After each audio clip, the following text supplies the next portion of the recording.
Where you were moving that is maybe toward more what Jessica was suggesting of the 1,000 square foot TDRs.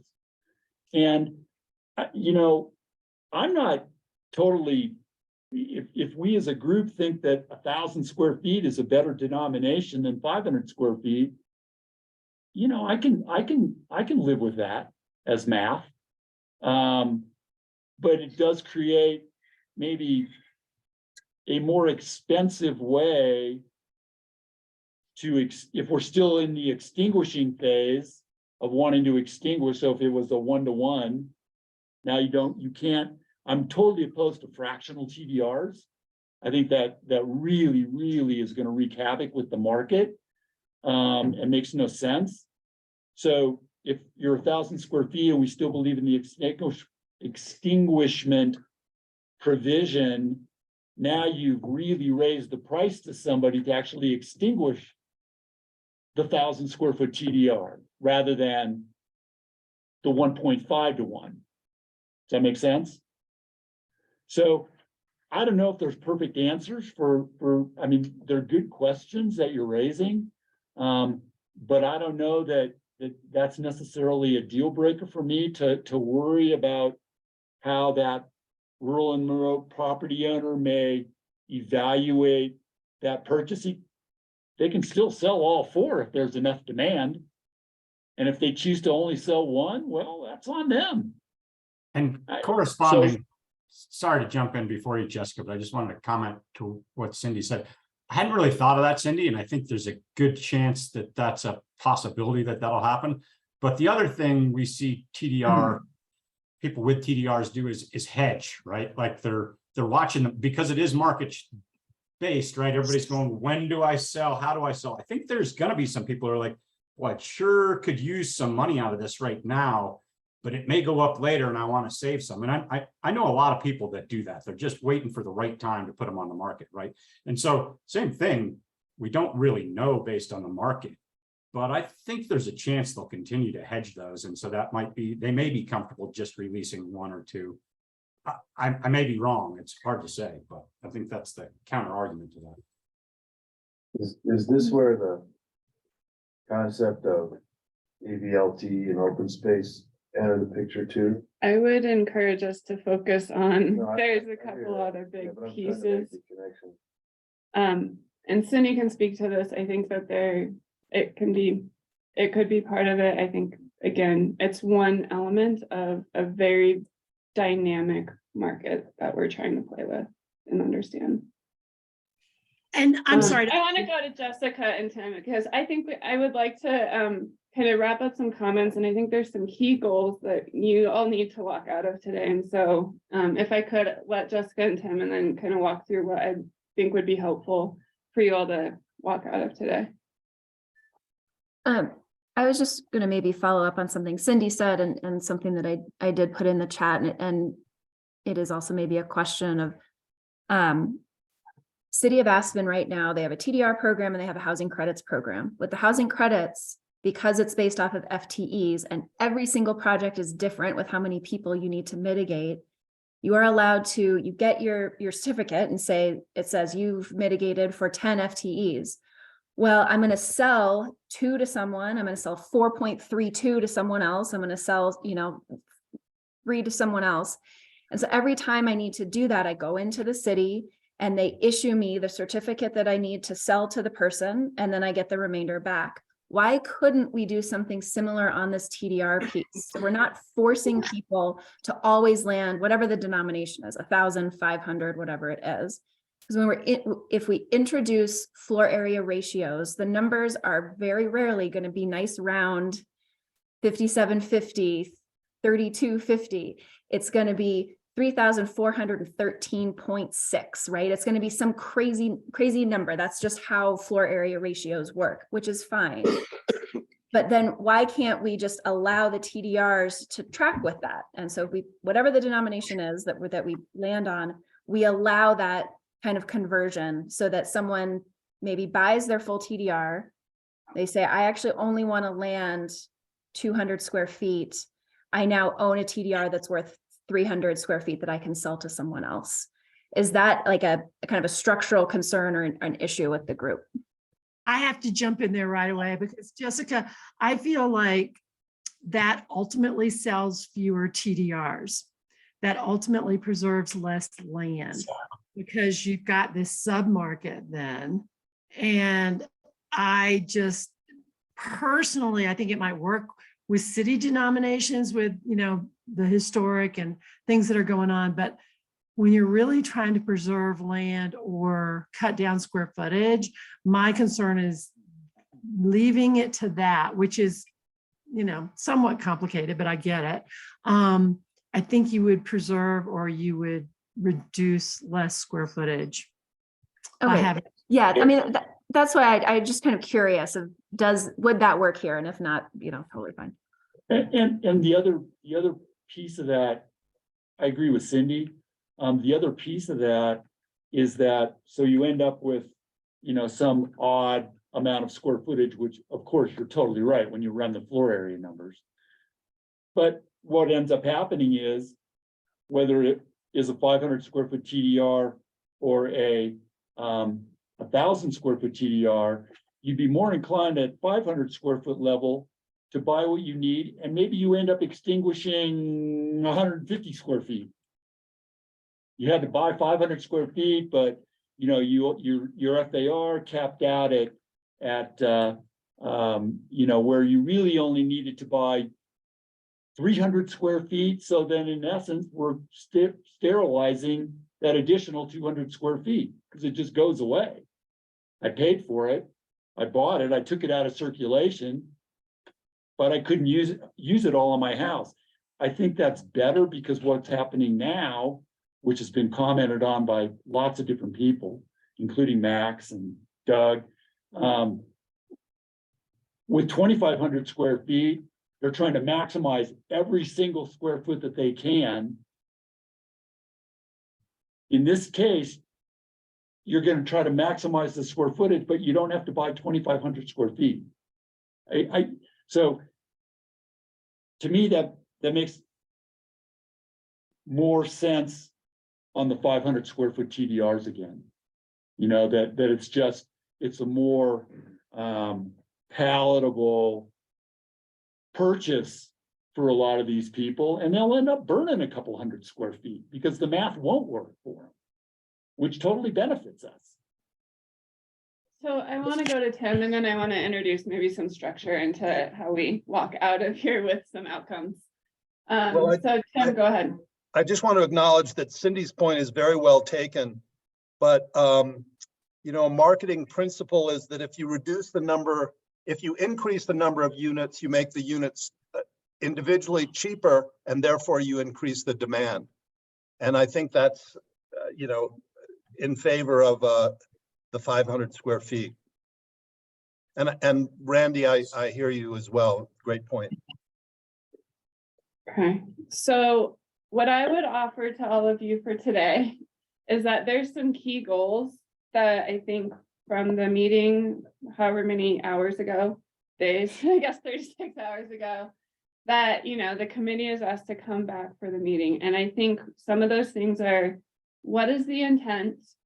What are the parameters that you want to talk about for the residential sending site? What are the parameters around the extinguishing?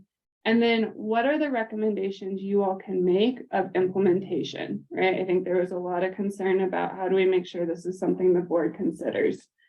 With that, I would also say from the conversation you all are having right now, and this debate, this is hard. This is why, right? Greg talks about landing UFOs when he talks about TDRs, because there is a big philosophical balance that we are trying to do right now. So you all are doing the hard work right now. But I would highly suggest if you could come up with, there's a lot of dynamics about, well, how are we ensuring the market for the rural and remote while we're also building in kind of all these other market dynamics. And I would suggest, and I'm not going to say this well, that there's some kind of intent statement that you all make about prioritization of the rural and remote. And maybe it's a a phased implementation. Maybe it's a recommendation of 500, but you want to see market dynamics, and if it's not playing out, that ensuring that whatever else, all these other changes, whatever else happens, maybe it goes to 1,000 or something, to say that the consensus from the group is rural and remote, and extinguishing the development rights in rural and remote is the top priority. And all these changes, we can't predict the market, but this is what we think can happen, and let's see what happens. So I think, and I just rambled on there and didn't help provide structure, but. No, look, I just want to add one thing, and that is that, because I think we've been talking about it as if we have agreed to it, and I think we are continuing to underappreciate what is on the table with the extinguishment piece being required in tier 3s and tier 4s. One, because it creates the additional market, but two, that as you get bigger in home size, you are extinguishing more square feet than you are building. It is a net reduction. And I find that to be a profound thing that we have on the table, that I guess I'm not hearing people echo back the significance of that to me relative to where we are today. And that, if you're going to go big, we've talked about, if you're going to go big, you have to do more. This is doing more and then some, right? Because you've got to meet all the performance standards, you got to do all the mitigation. And then beyond that, you have to extinguish either at a 1 to 0.5 or a 1-to-1 ratio, depending if you're in tier 3 or tier 4, the amount of square footage that you're going above 5,750.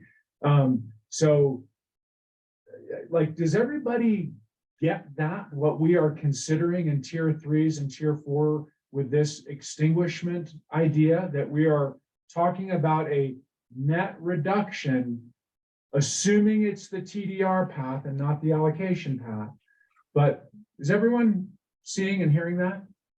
Well, that was my impression of the residential TDR.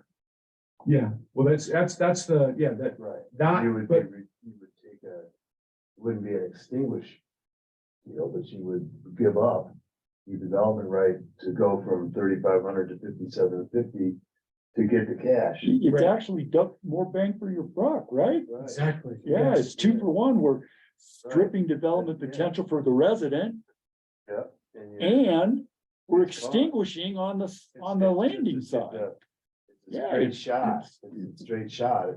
When it gets out to rural remote, we start talking about the person that's lived there for 100 years on his ranch. It's a different story, because he may want that ability to sell the 4, or maybe sell one off at a time, but a residential TDR, it's a done deal right away, and that stuff is got extinguished. It's such a simple, clear path for redevelopment, not necessarily rural and remote. So that's what the intriguing part for me was. And also to maintain the other ideas of, the look and character of the community and affordability and so on. So that's the connect. I keep trying to, I'm probably ahead of the discussion, but making the leap to the actual receiving areas for these TDRs that are still within UGB, or even considering down on the fringes of the salt. Open space has done a great job of preserving the valley floor, but they've also landlocked several municipalities.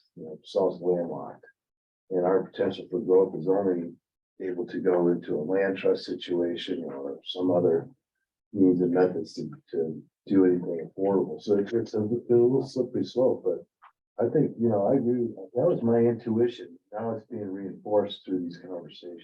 Yeah, but I think to Randy's point, it's you're getting both. You're getting, Right. you're Double land. you're sort of restricting the future development and multiple, any residential zone almost. And And then you're requiring like extinguishment beyond that. Well, we talked about this last night at the Brush Creek Metro meeting in the context of water. And, the board perked up, and it was a 5-minute conversation. But those homes are averaging around 3,500 square feet right now, I think, and there's 126 of them. And they're mostly occupied by one-time rentals. Yeah. This probably would be happy to get a couple $100,000. The other beauty about the extinguishment piece is that it also helps firm up the receiving side of the market, right? It increases demand Yep. because it's required. And so I like that part of it as well, because that's the one thing that I'm certainly, I don't want to say concerned, but it gives me pause, is that we have the opportunity to create a lot of more TDRs. And not just because the 500 square foot increment, but now because of the resident sending mechanism. I want to make sure that the demand side, even though I understand it's going to fluctuate, you know, markets change, demand changes, supply changes. But I want to do as much as we can to bolster the demand side. And that's another reason why I like the extinguishment piece, because it just requires more to do what we really would prefer that they don't do. I think Cindy, do you want to go? And one thing I think it goes without saying, but I want to acknowledge here is that this is the purpose of this meeting today, right? Is to come up with a proposal to bring to the whole committee. Nothing discussed here is a decision, and I think it's a good reminder for all of us. And, but Cindy, do you just want to jump in? She's banging away. She's on number 2 right now. Thanks. I was typing away what I was going to say. You guys are giving me all these ideas. And I was thinking about guidelines that you might want to start to narrow down in a little bit for what you feel are the parameters of a recommendation. And we heard early on, do no harm to the existing TDR program and prioritize the rural and remote preservation sites first. And then I was going back through the 1987 down ballot plan. And there was a concept in there for purchase of development rights, which is the same outcome as extinguishment of development rights. And the language there is basically to establish legislation in the land use code to allow for this purchase of development rights. And then that can be used in the program, how it's set up. I think we need to make it very clear in the program that once a TDR is sold off of a rural and remote or any TDR site, that you are sterilizing the entire site, even if you've only sold off a portion of what that site offers in terms of how many TDRs. We need to do the same with what is established when you sell off a TDR from a home site to reduce square footage. I think we need to say very clearly that there's an annual economic review of all this, or maybe not just economic, but an annual review to see if it's meeting the goals of the program. And then I also think that we need to look at whether or not there needs to be a limitation on the allowed number of new 500 square foot TDRs that are generated out of what we were calling the residential TDR. Because to me, at some point that might tip how much square footage is allowed in the community to be transferred versus how much is actually getting extinguished. So I think we need to really look at that. So those are just some parameters I'm throwing on the table for you to think about that I think might be helpful in getting us down the road. Can I ask a clarification, Cindy? Sure. You mentioned the purchase of TDRs in the Down Valley Master Plan in '87, and this is where I drift off to the implementation part of this, is where are the logical landing zones close to transit, all those things we talked about in terms of future land use. That's the concept that I like about this, is that working across the lines here a little bit and trying to take advantage of this program where TDRs are extinguished or TDRs are purchased and locate new development accordingly. you know, not willy-nilly, but have an actual plan of where these receiving areas are. We tried that, down there was 7 sites they were designated affordable housing receiving sites, but it got kicked to the curb pretty hard. But half of those sites are still sitting there. So I see a path here for a couple of other things to get accomplished in the implementation phase. I know that's a down the road conversation, but if there's any connection at all there, that should be part of the statement. Yeah, I'd have to think about that one, but I like the overall concept of keeping the balance. If we do increase some density somewhere for affordable housing, that in the big picture of growth management, we're not increasing what zoning potential there might be overall. Something to think about. Good idea. So let me offer an approach here, and it's Cindy, if you can type what you said into the chat, because I don't think we caught it all. Okay. So I think one thing, and Michael, I appreciate how you suggested it. So there's a lot of complexity here, but I think having a discussion first and foremost of, are we hearing that the way, I would like to talk through, I guess, the way that TDRs are sent, not ways, but the calculation, which is a 2-to-1 from rural and remote, and then the 500 increments. And I just kind of like to confirm that's the path being brought forward, or if it's 1,000 for a proposal for the group. And then also the back end of that is just simply the way that they are landed. And I've heard 2 different things. One is a 1-for-1 in tier 3 and a 1 to 1.5 in tier 4. Or are we talking a 1.1 to 1.5 in tier 3 and a different denomination in tier 4? I think those 2 dynamics are what play with one another. And so before we talk about the residential or anything, I think it would be really good to kind of get some clarity from this group of what you all see as the proposal to put forward, and give some clarity of how the concept of the extinguish and the landing of sites interacts with the sending of sites. Does that make sense?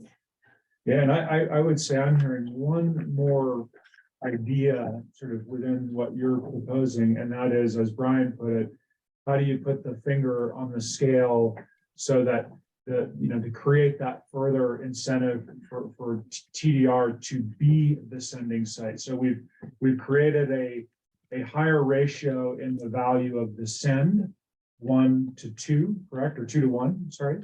I wonder if there's a way to do that on the landing side, right? To create a further incentive for TDRs to be the first choice, because from the buyer's perspective, you're still buying 2,000 square feet because that's the increment that it's going to be sold.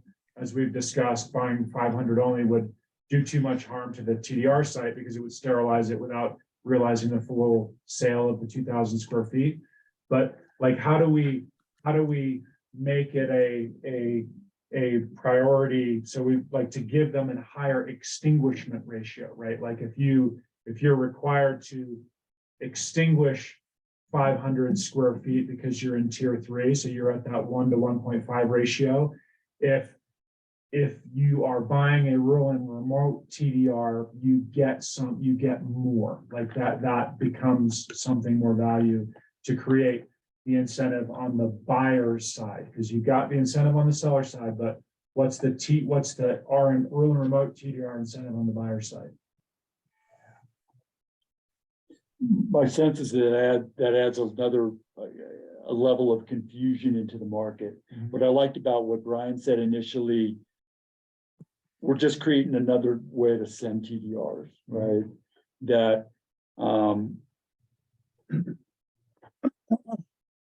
if we start to complicate the receiving side and by incentivizing, we really are adding a whole nother dimension to the market that I think is adding another just level of complexity and confusion that is really not necessary. we're concerned about the demand from the rural and remote sending side. I get that. On where they're gonna land. But to Cindy's point, you know, I mean, maybe this is the kind of thing where, you know, we reevaluate the program in 12 months, and at that point, maybe there is some sort of a limit placed on the sending of resident TDRs. Maybe there won't be, but maybe there will be.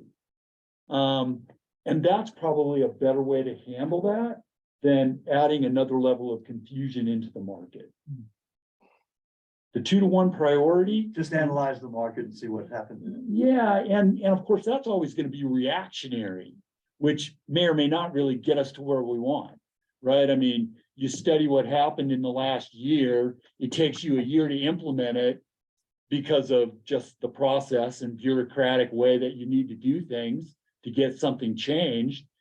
And the market's changed again.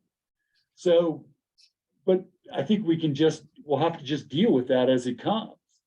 But I don't like the idea of trying to incentivize how to land rural and remote TDRs. We're incentivizing on the sending side because it's 2-to-1. That makes total sense to me. Yeah. But on the landing side, I think the less complication, we're adding another sending thing, so we are adding complication, but I think that's what was so, you know, the way Brian characterized it, I think that the simpler the better. The way that you've articulated it with tier 3, it's 1.5-to-1. The only thing we would have to flush out there is what happens if you're really landing, we get into a fractional if it's you're landing 3 or 1,500 square feet. So does it automatically then become 2-to-1? You'd have to flesh that out. And I like the 1-to-1 if you get into tier 4. You know? I agree entirely with Andy. Making it more complicated on the very student side seems to make no sense to me. My concern entirely is how many PDRs are going to be potentially produced with the RQ space. Yeah. And we don't know. If there's 2,000 houses, it tells me right here, that are less than 5,750 currently, and if we say 50% of them are local, that's 1,000 houses, and everybody can sell 2 TDRs with 1,000 square feet, 500 twice, right? That's 2,000 TDRs. That's a huge number. No question. And but I mean, so that's to me, the supply side is a bigger concern. And so Cindy's comment that maybe it's kind of a GMQS type system where you can only sell X number of residential TDRs per year. And essentially, that's kind of what Cindy, I thought, just said. There can only be so many on the market, whereas the rural and remote is open, but you can only, like a health club membership or whatever, right? And you can only, or whatever, the Ajax Mountain Club, right? We're only going to resell X number a year. My concern is the supply side, because if we flood the market with resident TDRs, even though we're going to call them the same thing, the other ones are the rural ones are overwhelmed, and it drives the market down. And I think that's a good point, especially when this first comes out, when it launches. There's a potential for that being a really big rush on those. I don't know that it would be, but there's a potential for that. So I really like what you've got written here, Cindy, that the annual evaluation, and then maybe that could change as time goes on, the limitation of those. If after a year you're realizing things have stabilized, you could let out a few more. I mean, it's a way of trying to control that market, I guess. So I agree with everything that you've got written over there. Yeah, you know, we still have to talk about who qualifies, and if they're 20-year residents or wage earners or people who are in the hospital service industry or something. So I don't think that having a supply of square footage, I guess, is the way I look at it, to address future growth in a logical way is a bad thing. I think can be tied to demand on infrastructure. It could be tied to the appropriate locations, and the funding of it could be different. You know, it could be nonprofits, and it could be businesses, and it could be other entities that could weigh in and create, what we're trying to do here. I think, and, this is, I come from an earth moving background in ski school, so you guys are talking way over my head. With the whole marketing idea and thing like that, I just see it from a point of view of need, and what I keep hearing every single day from everybody I talk to. So I think that this formula, or the way you've got this now after listening to you guys is pretty darn good. And to your point, I'd be ready to, memorialize it. I think that there's one good question, and this has been helpful. I think we're capturing the parameters. I think there's a really critical point that we haven't addressed, and I hope it's an easy question, is that our TDR is not allowed in rural and remote, right? Right. That we are talking about because that is going to compete with the actual extinguishing of the development, right? So are we allowing someone in the rural and remote to qualify for the 500 square foot? Because that will compete. And so I think it's really important to address that here and clarify. Yeah, because you could build a 500 square foot cabin and sell off the 500 that you are not building to build your full 1,000. Right, and the impacts of that are dramatically different, right? Now you're talking roads going in, more traffic. Well, So, Cindy asked that question early on though, right? I mean, that's the rural remote person. If they sell 500 square feet,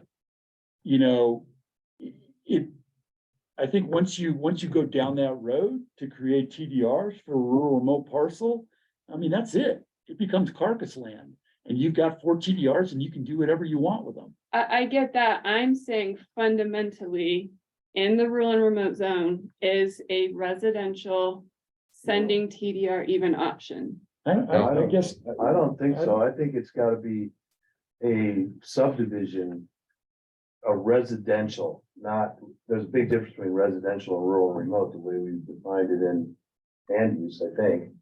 So a residential TDR would have to come from Little Elk Creek or Brush Creek or some other established political subdivision that is a residential single family, or maybe there's multifamily too, but that would be. So Kara, so your question, if I understand it, is if I'm a 20 or 25-year cabin owner and dweller, that's my primary residence. I've lived in my cabin. Do I have this opportunity to do 500 square foot through the resident program? And first of all, I don't know how many people would qualify for that, but I can't believe there's more than 5 or 10 that actually, people that live in the cabins typically do not own those properties, they rent them, typically. Mostly, vast majority. But it'd be pretty easy to exclude, that as a sending mechanism, that's not applicable to the rural and remote zones, which is, I think. Yeah, and like I said, I think we all acknowledge that, but it would be very important to just put it in writing that, the residential program does not apply to the rural and remote zone district. Yeah. Right, Clean. like Done. no loopholes or anything like Yeah. that.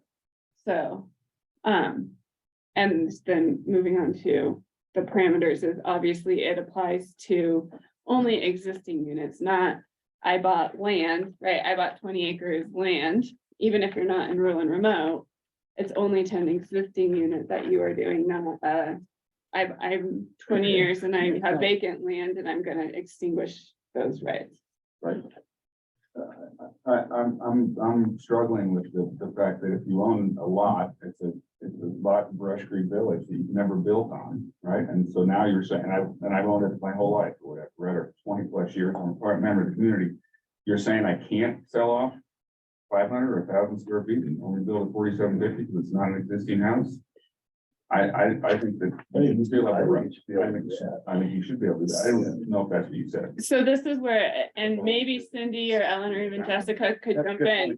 So they're right. I just want to make sure that the definition of, and I know Brian's calling them not residential sending TDRs, but it is a reason to send. The concept of that you're extinguishing 500 square feet, that is only applicable to an existing building. There are other mechanisms in the current TDR between conservation, constrained lots, visual, right? There's other ways that you're extinguishing the whole right.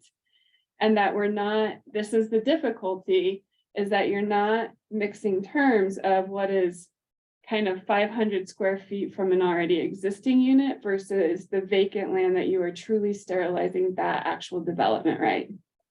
So I can tell you what I thought about when I kind of thought about the idea.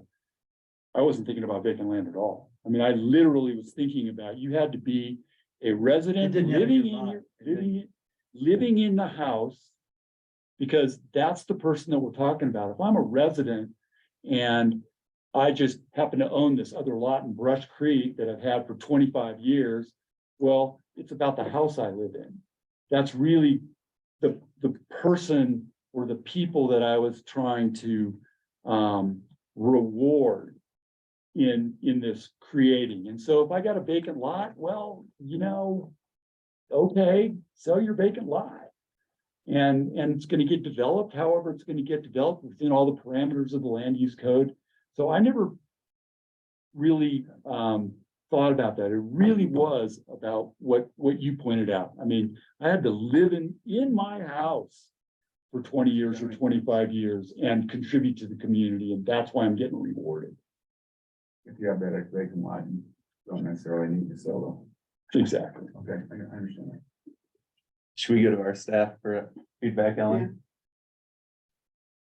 Ellen, Yeah, thanks. So as a practical matter, defining resident is going to be a challenge, I think, and it's something that legal is going to have to really weigh in on as well. I don't think we're going to be able to resolve that today. If we do want to stick with that terminology, rather than just so that's gonna take some work that I don't think we're gonna be able to resolve today. Whether it's a I think vacant lot or, you know, what does that resident term refer to? And what can we legally define here? How can we legally define it? Is something that's gonna have to be worked out, not today. thanks, Ellen, and I concur, and I think the comment sparked some thoughts from Adam and then Jessica. Yeah, I've gone back and forth with the idea of having it be a resident only mechanism. I mean, the beauty of it to me is you're preserving potentially a home that's otherwise going to get scraped and replaced by a much larger structure.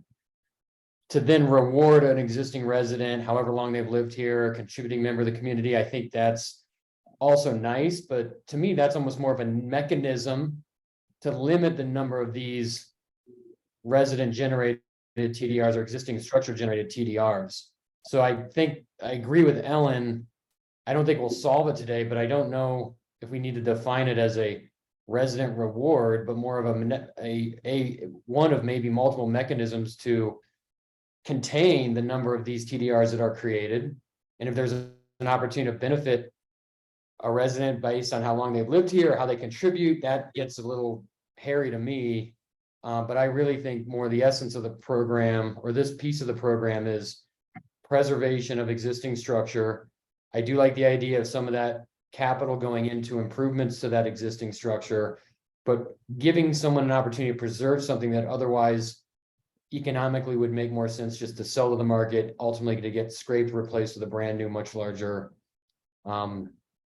home and structure, most likely for a non-resident occupied household or owner as well.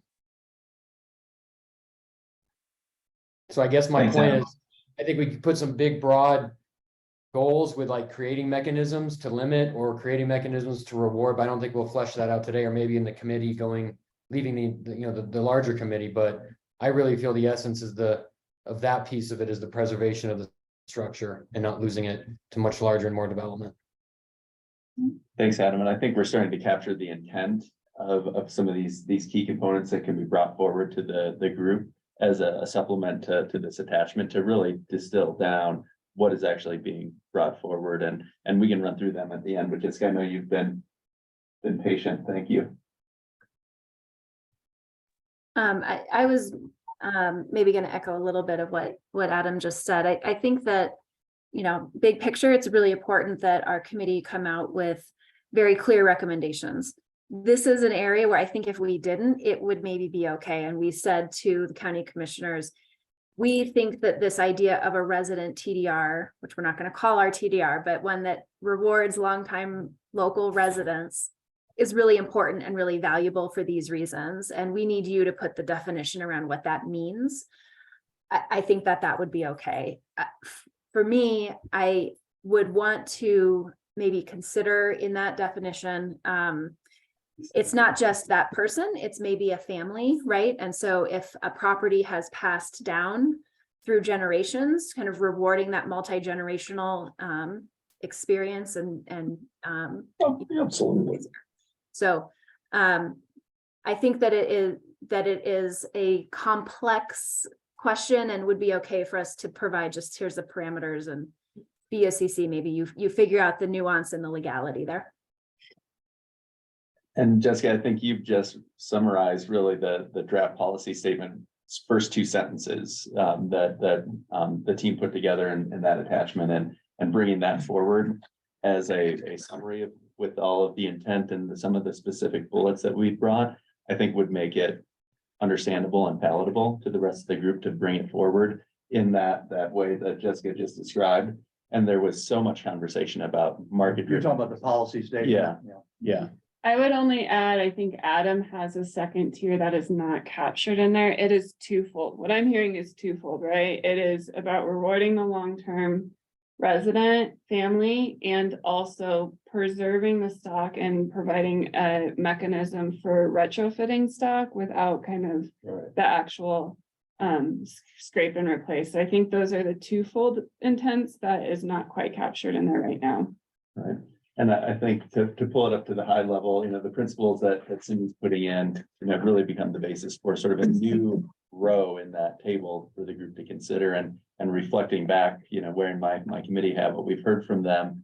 There was so much concern about how's the market going to respond to all of the changes that have already been decided for the TDR program. So I think, Harry, you brought up the potential for including maybe a phased implementation of this, so that the first year we just see how the market reacts to all of these other changes that the group has already agreed upon. And then this could be something that in that year is explored and then rolled out in a pilot in year 2, potentially. I think that would make it more palatable to your committee as a whole, potentially. Does that make sense? I know Brian has a hand up too. Yeah, so food for thought, Brian. So just a couple of observations to help give you my perspective. Number one, I would encourage us to try to keep it simple. Otherwise, it won't be used and useful. And the whole point of this eloquent design and discussion will go for naught. So that's on point number one. Secondly, I absolutely insist that a TDR is a TDR, regardless of how it's generated, where it's landed, where it goes. Consistent with keeping it simple, a TDR is a TDR, and we can determine what the denomination is and what the sending and landing ratios are and all that. That's fine, but let's try and keep that principle and agree to it. The third is, I would really encourage us, as someone sort of outside of the legacy social and community arguments, let's stay out of the value judgments about whether it's for long-term residents or for this or for that or the other thing, and stay focused on making sure that TDRs can be generated in one of two ways. It's taking a property with no development out of the rural and remote and keeping it rural and remote, or taking a property anywhere outside of rural and remote that has existing development and retiring any future development rights in these increments of 500 or whatever. And that those are the two ways that you generate TDRs. And then we've already talked through how the TDRs get landed, and we can talk about the exchange ratio and so on, but basically, kind of keep it simple. because otherwise people won't use the program. I have real concerns the more we try to fine tune and social engineer it. I just think we would be setting the commission up to say, yeah, no, too complicated. Let's stick with the existing program. So Brian, I think you make two really good points here, and the first one, I think maybe we can address pretty quickly. Is anyone opposed to the concept of a TDR as a TDR, just for vernacular to keep it simple? I think it's good. I actually am. Okay, I want to make sure we have this conversation. And I think, and maybe it's just a clarification, because I think it's very confusing to say a TDR is a TDR, especially when you talk about what's allowable of a rural and remote versus otherwise. And so I think there's just a vernacular. And Brian, I think what you're saying is there's a TDR that extinguishes an actual development right. And then there's a TDR that extinguishes future square footage, and those two things are different, whether or not it's residential. So I just think it's really important to capture that existing TDR program as is today is scraping any development right, wherever it may be. And that's an important distinguishment from what's being proposed today. How do you reconcile that? I think it's just a definition piece of it, and I don't have. Maybe so, Kara, but I think there are two ways that you can generate a TDR. You can extinguish a development right on an undeveloped parcel, and you can extinguish a future development right on a parcel with existing development already on it. The end result is you create a TDR. I think that it's about in our purpose statement, right? Going back to that, and what are we presenting to the committee, and then what are we presenting to county commissioners, is that we feel the TDR program is important. It provides certain values and works within our tiered system. We primarily, kind of as that first statement, we care about the current rural and remote zone district that should continue to remain a way to create a TDR. We are proposing a second way to create a TDR, which is where there is existing development, you can sever that right. Instead of calling it an RTDR, we just say it's one, it's two, there's the policy. So, Yeah, and those are good clarifications for me. I just think it's important we distinguish the two different ways. So I think you all are capturing Right. what was my concern. so the one, Brian, it kind of sounds like you're picking up on what Adam said, that it's really less about the resident piece or the long-term resident piece and a value judgment. But I guess I would argue that that's okay. I think that's important. I think that that's going to resonate with the board to recognize long-term commitment to this community as a benefit. And as Doug suggested, we're all concerned about how many of these new TDRs are going to get created. It's also going to help limit the number that are created. So while there may be some benefit in what you and Adam are suggesting, and I don't disagree with that, like, why should we care? I mean, if I've been here for 3 years and I'm living in a 3,500 square foot house, and I'm willing to, cap the development potential on that property and generate a TDR, why shouldn't that be okay? Philosophically, I don't have a problem with that, but because this is so new and we're sort of undecided about, or it's unknown how many TDRs are really going to get created, as a way to cap and limit that number of potential sending TDRs, that's another reason that, for me, resonates with keeping it as a long-term resident program. Maybe it gets tweaked down the road. Maybe there won't be enough of them created, but that still concerns me too, the supply side. Yeah, I want to, if I can, just add. Well, Cindy's trying to talk. You're muted, Cindy. I'm sorry, it's really important for me to get this out here. The reason I'm so excited about this program is number 10 that I wrote in the chat, that the local economy is infused with this program. It's really a way of helping to preserve that middle housing, if you will, that we don't have anymore. It is going away, you guys. I mean, the fact that someone in the middle, I've been a worker bee for 20 years, 30 years, whatever. My nest egg is my home here. I've put my kids through college. I've done all this kind of stuff. I have not become the billionaire. I think the distinguishing factor here is the fact that this is I think, a brilliant concept to infuse that middle housing, if you will.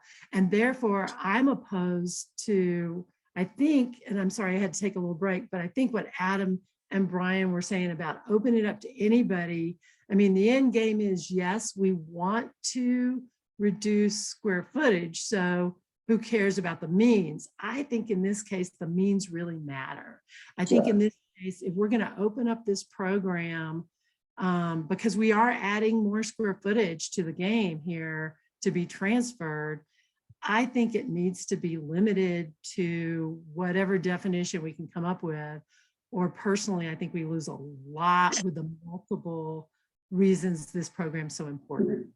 I agree. If I can respond real quick, I wasn't suggesting that it opens up to everyone. It was more that is a way we could preserve existing structure and also then limit any additional development on that property. I agree there needs to be a mechanism for twofold. One, to limit the number that are generated, and then second, to reward what we're really targeting. I agree with you, that sort of middle income, middle home quality that isn't going to go to, a 10 million plus figure ever, but stay something more reasonable is incredibly valuable. I just don't think we as a committee can determine those exact mechanisms, but make the recommendation of our goals around those mechanisms and let, process thereafter determine what that looks like. Karen? I was just gonna maybe add that I agree with what Cindy said. I feel strongly that this is not just anyone can come in and buy a property and then decide to sever their development rights. We don't know the unforeseen consequences of that, right? It could Exactly. become a very speculative thing that has huge implications that we had no expectation. I 100%. totally agree. 100%. And so that piece about locals is important. Can I just offer, I know lots of people are jumping in and I think it's a great conversation. Maybe I'll just offer what I'm hearing real quick is, I think you call it what it is. This is the preservation of middle housing. We know that's a huge, important piece of it. And I think what I'm hearing is that there is, some contribution if we want to put, worked in the community, lived in the community, whatever, and that the starting point, so as parameters you all are putting forward to the BOCC because of concerns about supply, is maybe starting with a longer term, but recognizing kind of if this program is successful, encouraging the BOCC and the market kind of stabilizes, starts to look at ways of maybe the person that moved here 10 years ago and has been part of this community, or 5 years ago, right? And as long as they're living in it, I think the underlying is that they better be living in it. That the BOCC can continue to evaluate and expand it if it really is working as a middle housing program for the community. I think that goes hand in hand too with a person who wants to stay in his house and renovate his home and bring it up to standards that meet carbon emission goals and all that stuff. That could cost anywhere between $30,000 and $100,000 on a 3,000 square foot house. That gives that person the ability to stay in that middle group, as opposed to bailing and going someplace else and having some come in, pull a permit for 5750 or whatever they can get.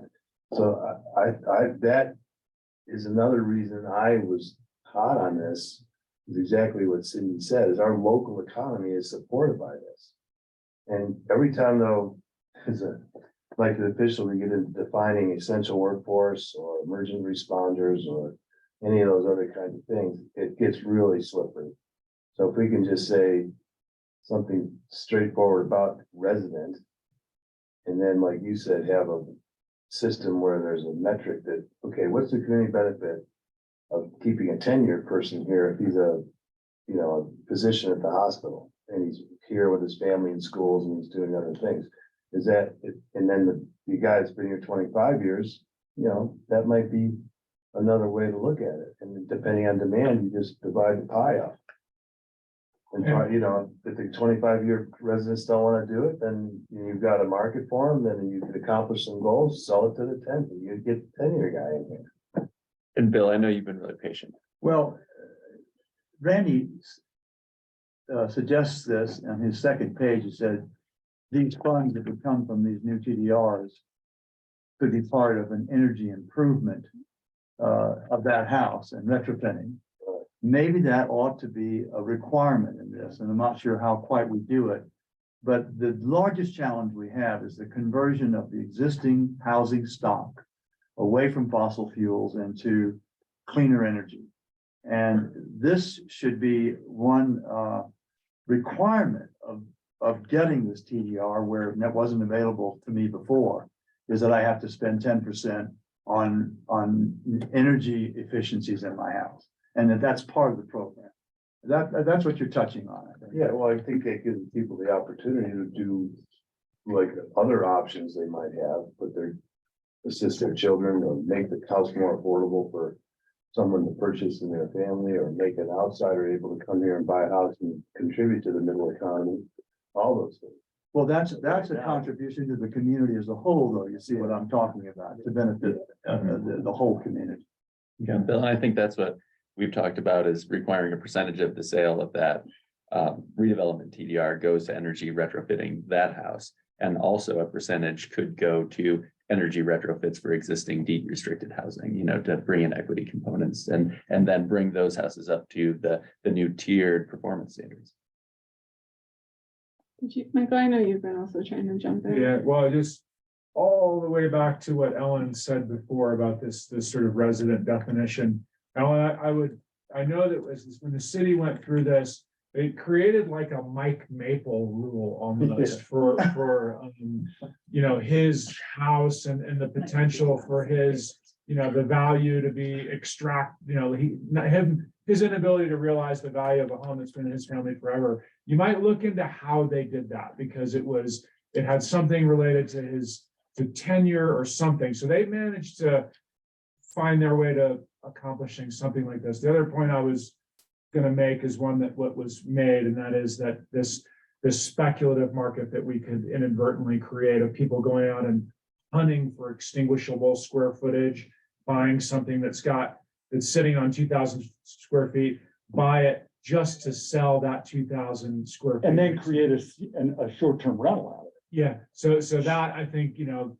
but that's all I think captured in Cindy's point of kind of, you know, limiting the supply side of this somehow. And I think everybody, I'm loving everyone's high value on the local person. Yeah, that's. I just want to toss out, and this, you all can put it off the table, but Jessica, I think you called out a really good point about not calling this a middle housing program, but this has not been discussed, so I'm just going to put it on the table. Is there an appetite to say it's a resident-owned unit? And so you are, you know, if you extinguish it and you're making it essentially an RO unit, can you make this also a housing program as much as a square footage resident program? No, I think that puts a further. No. on the value. But I love to, yes, I think it goes too far. Oh, no. absolutely no. It could be voluntary. Well, why would you do that? No, I mean, all you're doing is killing your market value on the other end. I mean, Well, yeah, but you may not be that worried about that. well, everybody's worried about that. I mean, you're giving up some development. That's important. That's the important piece of this. To getting create some cash in sort of exchange. RO unit. I've got to do that too. Sun's are all Carbondale just went up $500,000 in the last 18 months. You know, but it's. Hey, we can walk away. I thought it was, let's make sure we're uncovering every rock here. So the other thing that we haven't talked, so. I wrote it in there. I like the requirement, and I think the magic number is probably somewhere 5 to 10% on requiring. If you generate one of these RTDRs from the resident side sending area, that there's a requirement that you spend 5 to 10% of the purchase on energy upgrades, whatever that kind of looks like. But the other thing that we haven't talked about that was sort of the last line in the TDR paper is, and I think this is gonna be a really easy sell for our group. I think there ought to be a 1% sales cost that goes to the county to administer all this stuff. Because there's gonna be a lot more admin time and keeping track of TDRs and how they're done and forgetting that you're also gonna have to probably pay a broker to help sell it. I think there ought to be a 1% admin fee on any TDR that's sold, wherever they come from, period, and it goes to the county to help manage this program as it ends up becoming much more complicated just by sheer volume.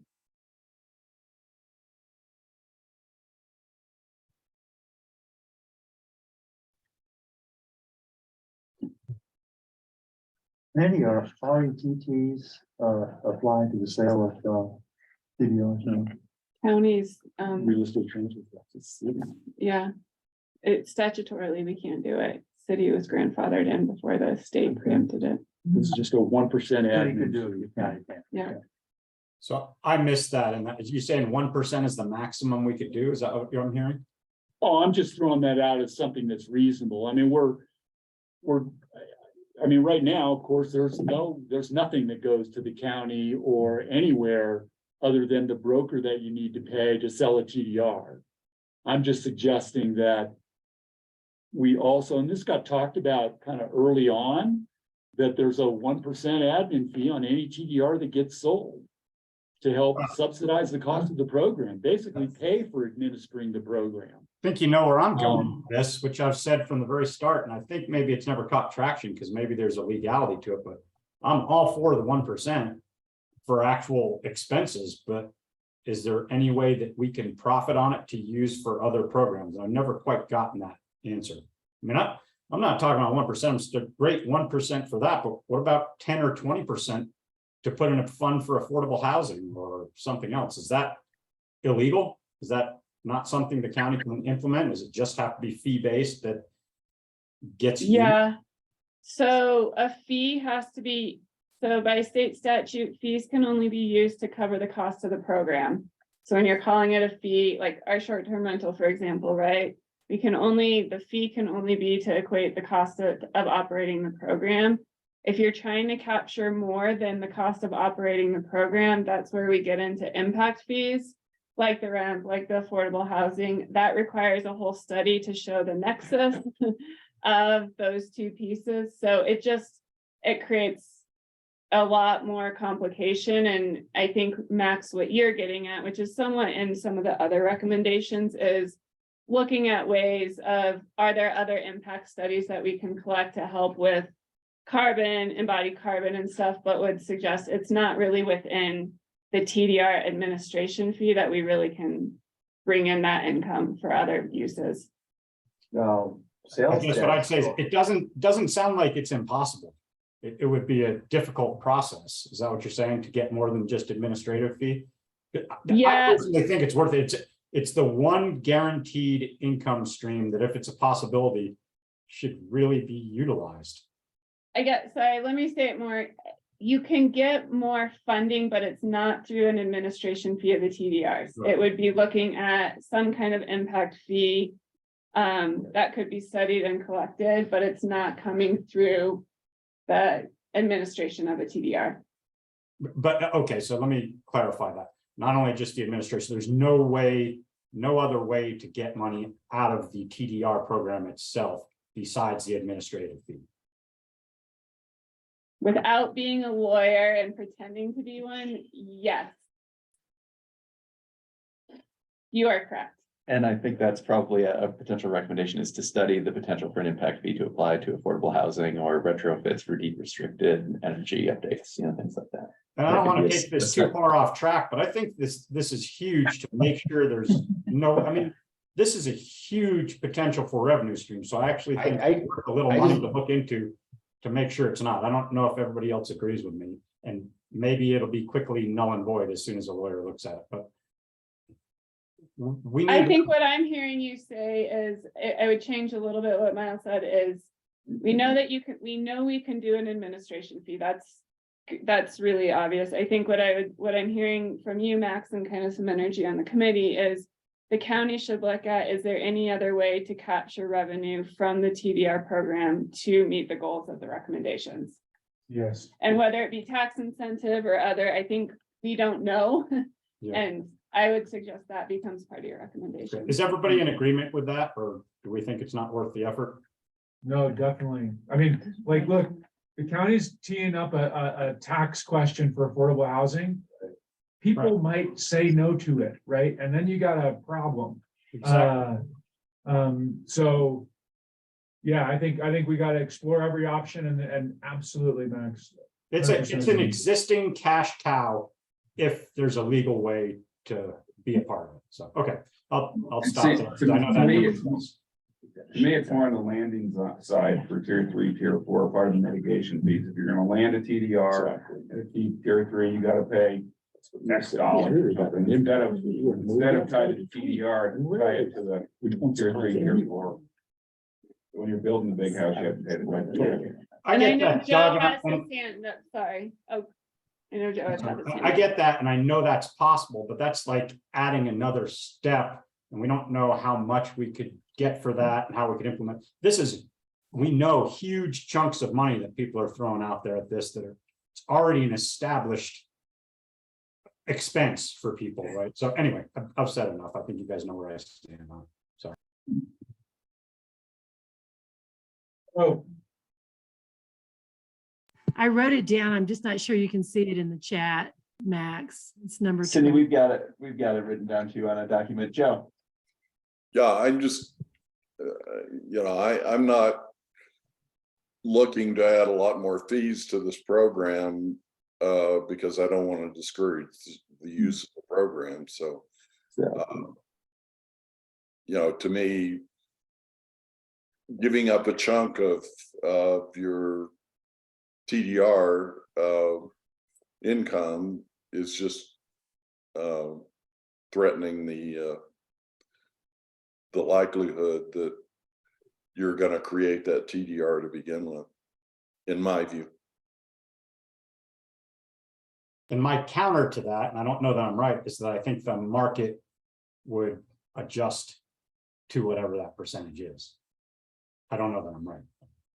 Well, the last time I checked, there were 9 of them sitting on the market for very high prices. I would concede, but none have sold since last June.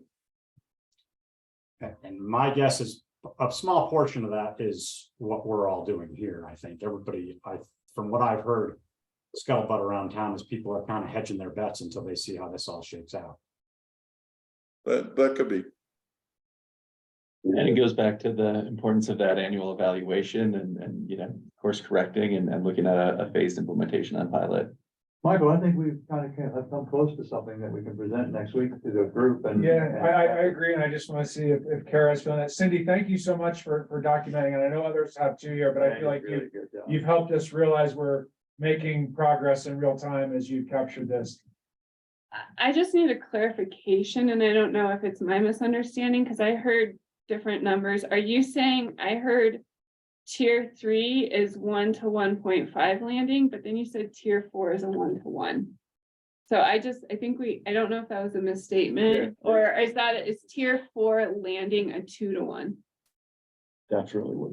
Yeah, and I think, That's yeah, true. we're adding the full TDR requirement into that second side of the ratio.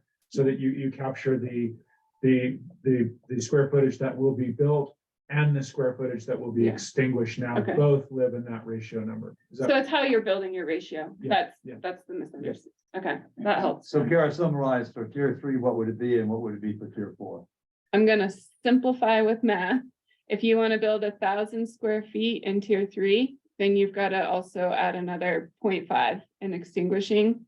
And then if you want to build 1,000 square feet in tier 4, you've got to extinguish that 1,000 tier.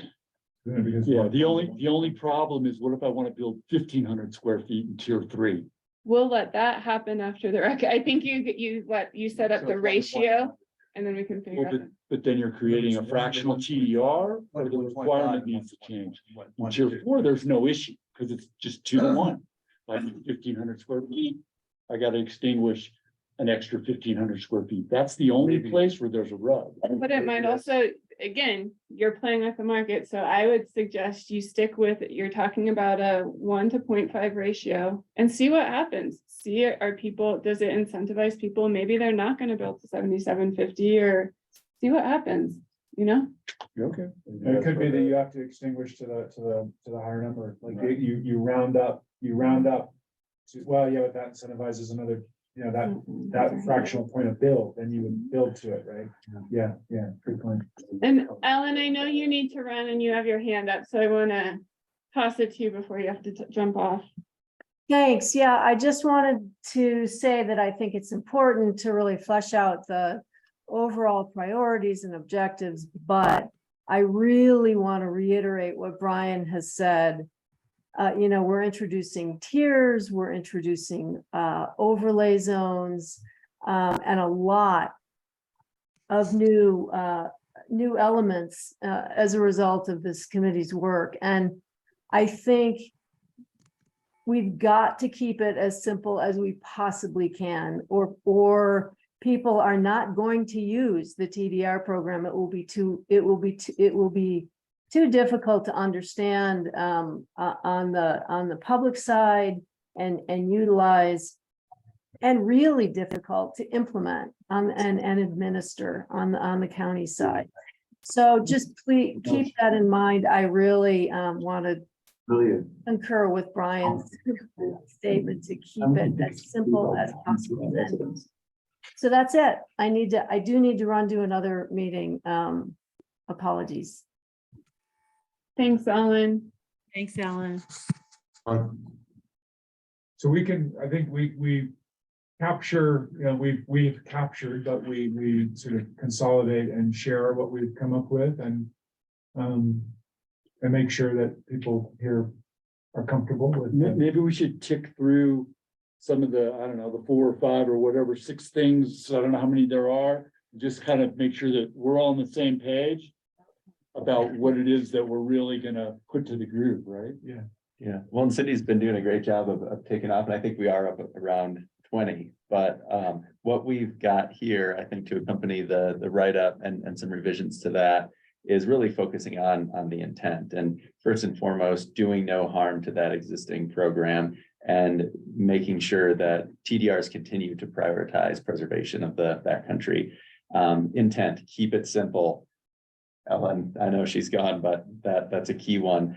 And then looking at, there's some more sub things on the intent, but I think really crystallizing that intent is going to be important.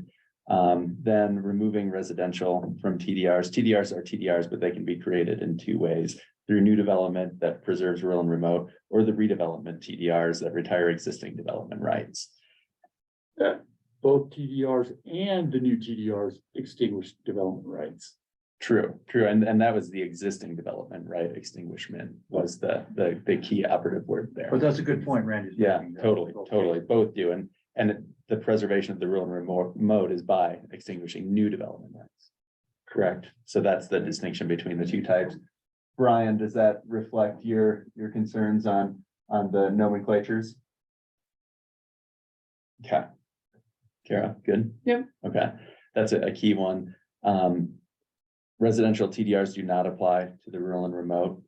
The next parameter here is residential parameter setting sites here. I'm not sure if that's That's combined. capturing, so starting to give some parameters around that redevelopment. I'm gonna start using redevelopment instead of residential, which is still an R, so, but I think that's grabbing to, Jessica's concept of, starting with it applies to anyone, to an existing unit, the person must live in it, looking at the city's definition of 35 years in the same family ownership. As kind of, or we could do 20-year single, 35 to start to look at how the multi-generations apply. Then with kind of the follow-up recommendation is, if this stabilizes the market, doesn't give oversupply, the BOCC could start to look at dropping that year requirement down a little bit as they see fit. Is it appropriate to add the qualifier long-term resident? I mean, it is to me. And then if the board wants to decide whether that's 20 years or 25 years or. Well, maybe we use full-time instead of long-time. See, this It's is, about long-term. That's the whole part of the point to me. I would offer, knowing the board, is that you are qualifying it as, you know, you suggest a number of years. So what I heard, you know, the original is 20 years or 35-year multifamily with living in the unit and working in the community. Don't put in the qualifier of long-term. Okay. It will, If we define the number of years, then I it would gets me where I define want to be. years to kind of, I- so, I'm okay. you know, objective terms. You should just turn out with W. Yeah, and cite the cities. Yeah. Okay, well, I think that clarifies that one, to keep us moving. Yep. And just to make sure we really captured the significant value, to Michael's point, of extinguishing the TDRs and what that tier 3 and tier 4 ratio is. At least is for initial evaluation, to really incentivize the innovation for extinguishing TDRs and even cite the potential for partnerships such as using open space funds to extinguish those as a potential for example. The next one is requiring a percentage, potentially 5 to 10% of the sale going to energy retrofits for the structure that is selling the TDR. The administrative fee of 1% to administer all TDRs and just the management of the TDR program. And At the so- time of sale, not at the time of creation. That's a really important point. Thank you, Jessica. Studying other ways to capture revenue from the TDR program for a housing fund and or energy retrofits of existing deed restricted housing or other community benefit programs. So I think that was the point that Max was making, and Kara put a really fine point on not limiting it to impact fees or anything like that, but just simply studying other ways to capture that revenue. And then there's the last one. And the last one is critical, a phased implementation plan with annual evaluation to make sure that we adhere to the intent. And first and foremost, you know, maintaining the TDR program's integrity for preservation of rural and remote. And that with all of the other changes that Ellen pointed out before she hopped off, there's a lot that's already being proposed in the TDR. So that annual evaluation and piloting a phased implementation to make sure that we do no harm, I think will be an important point for the committee. And I just want to call out Cindy Christie's comment. And just her focus. Christy, we're just talking about your emphasis on. Yes, I'm so excited to hear the subject brought up again, because I know I've been driving everybody nuts with, you know, gathering revenue from the TDR process. But hey, I've got my master's degree on TDRs today. Thank you, guys and girls. I just want to add one clarification because I think it's a good specific that I want from this meeting today is in that phased implementation. I will say from the staff, I think there's a lot of changes being brought into the TDR program. And so are you all comfortable to say there's looking at this, do a lot of the, you know, the 500 increment, the special review, all the other aspects of the traditional TDR program in year 1 and look at piloting after 6 months or in year 2, just to kind of not totally throw everything out into the TDR market and let it see kind of how it plays out before rolling the second aspect out. Sorry, what was the first aspect? It's like requiring the special review of all TDRs, going to the 500 increments, doing the 2-for-1 for rural and remote. So kind of all the tweaks you've already made to the existing program. I think what we should say too is that this, to me, is gonna create more of the outcome we're looking for than just reducing house size.